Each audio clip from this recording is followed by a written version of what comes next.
चंदनपुर नाम का एक गांव था जो एक बड़ी रियासत के अंतर्गत आता था। उस रियासत का नाम था माधवपुर। माधवपुर के राजा मानिकचंद का जो महल था वह इसी चंदनपुर गांव में बना हुआ था, जो बेहद आलीशान था। राजा का महल चंदनपुर की कोठी के नाम से पूरे क्षेत्र में विख्यात था। राजा मानिकचंद दरबार में आए किसी दीन दुखियों की मदद नहीं करता था। वह केवल अपने सुख पर ध्यान देता था, ना कि प्रजा के दुख पर। एक दिन एक भिखारी राजा के राज दरबार में आता है। भिखारी बोला, महाराज, मैं बहुत बुरी स्थिति में हूं, कृपया मेरी मदद कीजिए। राजा ने कहा, अरे, इसे अंदर किसने आने दिया? निकालो इसे यहां से। मैं इन लोगों की मदद करने के लिए यहां नहीं बैठा हूं। वह भिखारी रोता हुआ वहां से चला जाता है। राजा बोला, मंत्री जी, ऐसे लोगों को अंदर घुसने मत दीजिए। इस तरह जो भी मदद मांगने आता उसे राजा मानिकचंद बेइज्जत करके निकाल देता।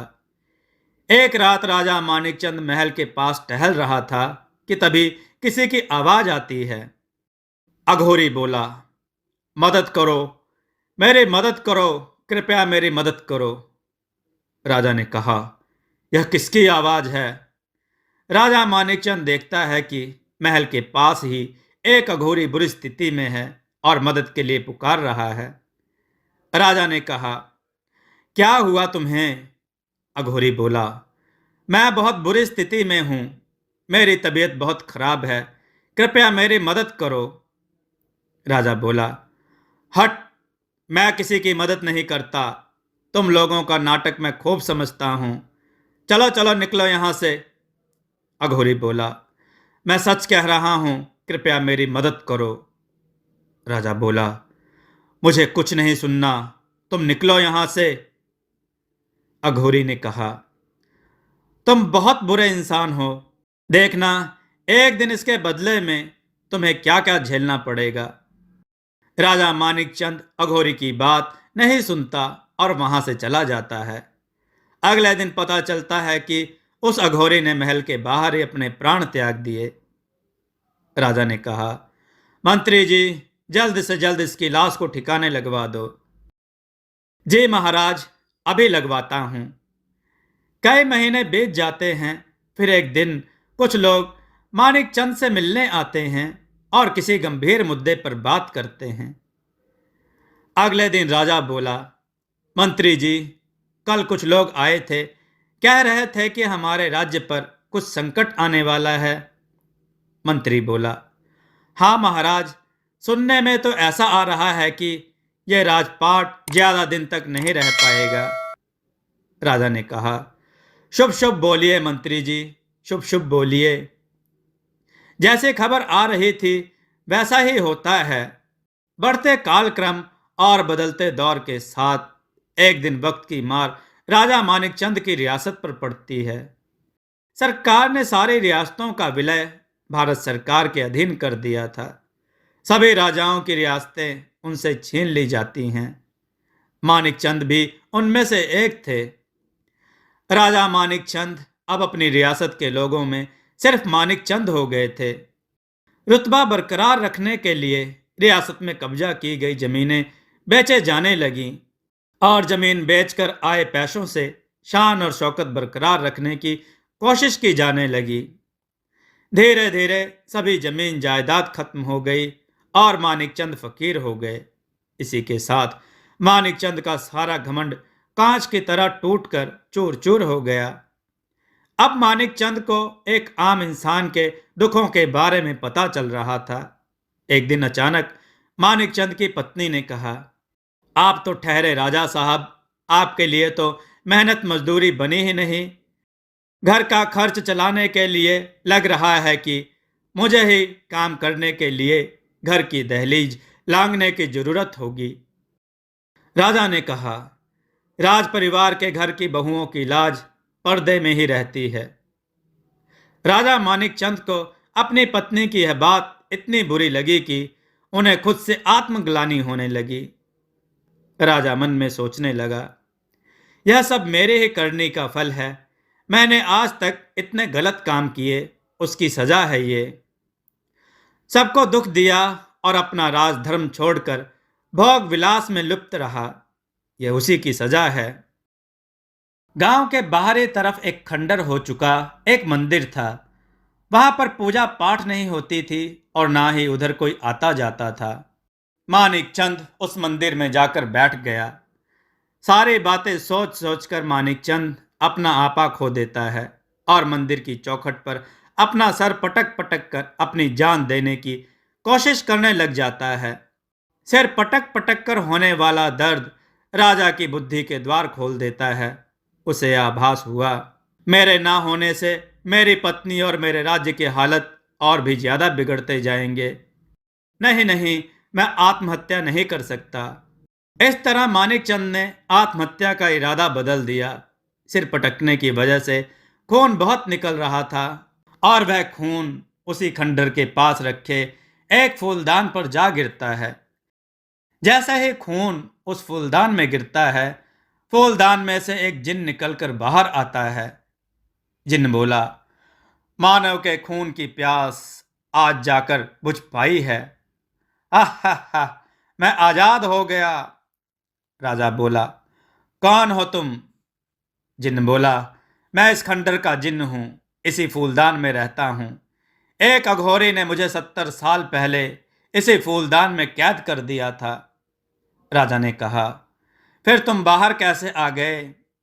जिन्न ने कहा, अघोरी ने कहा था कि मेरे मरने के बाद किसी भी इंसानी खून के स्पर्श से मुझे मुक्ति मिल जाएगी। लग रहा है वह अघोरी मर गया। जिन्न की यह बात सुनते ही मानिक चंद को उस रात की बात याद आती है जब एक अघोरी ने उससे मदद मांगी थी और उसने मदद करने से मना कर दिया था।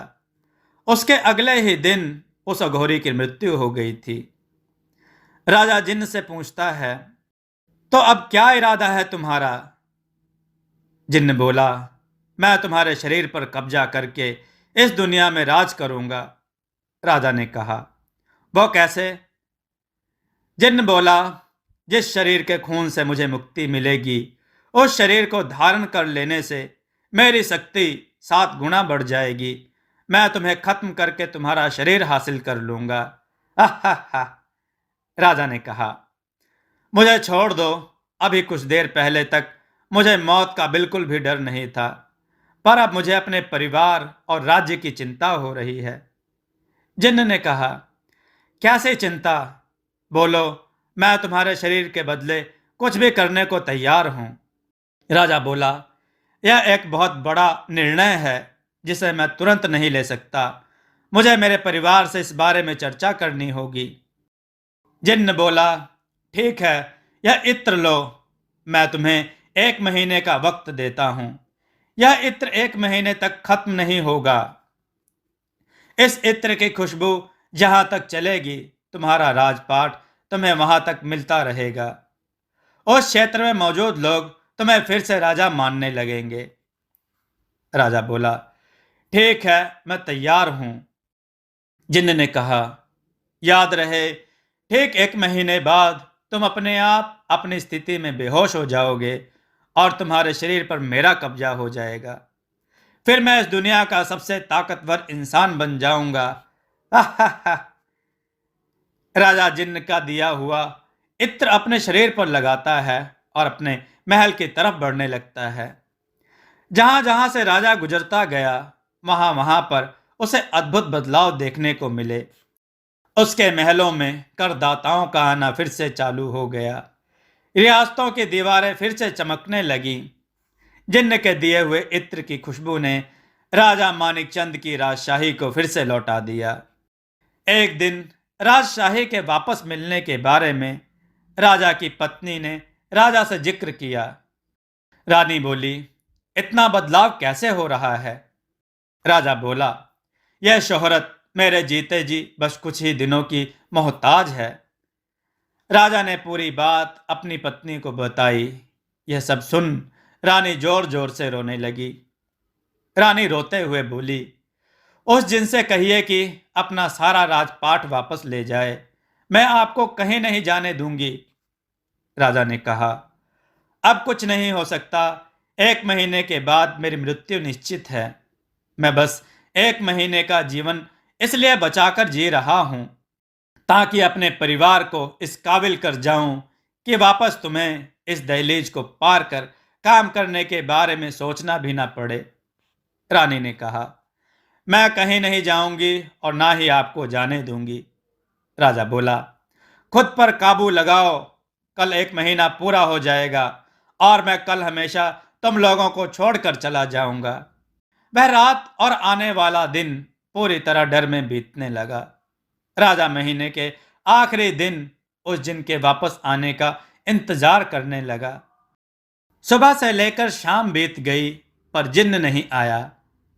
राजा के मन में जीवन के प्रति चेष्टा और चाहत बढ़ने लगी। राजा को लगा कि जिन्न शायद भूल गया है कि उसे आज मेरा शरीर लेने वापस आना है। फिर अचानक ही राजा के मन में विचार आया। राजा मन में सोचने लगा, यह गलत है। जिन्न ने अपने किए हुए वादे अनुसार मेरा राजपाट मुझे लौटा दिया। मेरा परिवार मेरे ना होने के बावजूद सुख में जीवन जी सकता है। मुझे भी मेरा कर्तव्य निभाना होगा।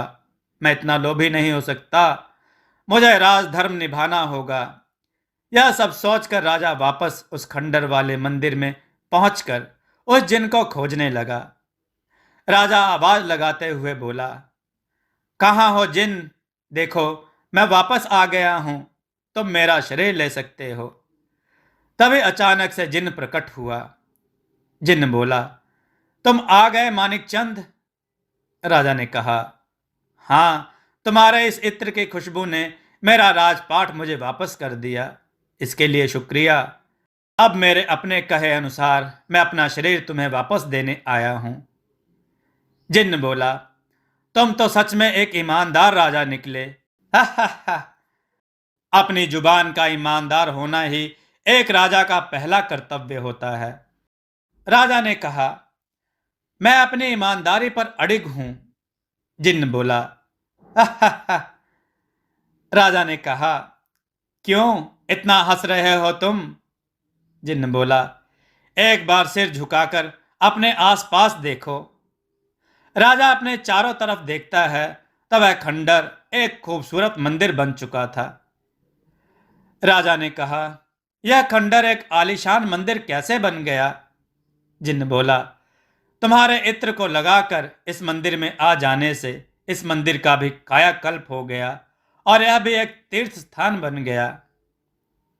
राजा ने कहा, तो इससे मेरी मृत्यु का क्या संबंध? तुम अपना कर्तव्य करो, ले जाओ मेरा शरीर। जिन्न ने कहा, जब तक मैं इस खंडर में था तब तक इस खंडर का एक जिन्न हुआ करता था। मेरी मति भी राक्षसों वाली थी। अब मैं इस समय तीर्थ मंदिर में मौजूद हूं। मैं तुम्हारा शरीर और प्राण नहीं ले सकता। राजा बोला, इस खंडर के मंदिर बन जाने से तुम में क्या परिवर्तन आ गया भला? जिन्न ने कहा, यह खंडर ही मेरा घर था, क्योंकि कई सालों से मैं इसी खंडर में कैद था। तुमने मुझे इस खंडर से जब आजाद करवाया तब भी मैं एक जिन्न ही था, क्योंकि यह स्थान तब भी एक खंडर ही था। लेकिन अब इस खंडर के तीर्थ बनने से मेरे राक्षसी प्रवृत्तियों का नाश हो गया है। जाओ, तुम आज से आजाद हो। तुम्हारी मृत्यु तुम्हारे समय अनुसार ही आएगी। राजा बोला, ठीक है, मैं इस तीर्थ में यज्ञ करवाऊंगा और इस परोपकार की कथा सबको सुनाऊंगा। राजा मानिकचंद को वापस जीवित देखकर उसके परिवार में खुशियां वापस आ गईं। कुछ ही दिनों में उस खंडर वाले मंदिर में यज्ञ हुआ और परोपकार की कथा सुनाई गई। धीरे धीरे वह मंदिर चंदनपुर के तीर्थ के नाम से मशहूर हो गया। साथ ही राजा मानिकचंद और चंदनपुर गांव के जिन्न की कहानी परोपकार की कथाओं में प्रचलित हो गई। राजा मानिकचंद अब सभी के दुखों को सुनता और सभी की मदद करता था। पूरा राज्य राजा के अंदर हुए बदलावों से अत्यंत सुखी था। दोस्तों, आपको यह कथा कैसी लगी? अपने विचार और सुझाव कमेंट में जरूर दें। हमारी कथाओं को लाइक करें, हमारे चैनल को सब्सक्राइब करना न भूलें। हमारी कथाओं को शेयर जरूर करें जिससे लोगों को अच्छा ज्ञान प्राप्त हो। जय श्री राम भक्तों।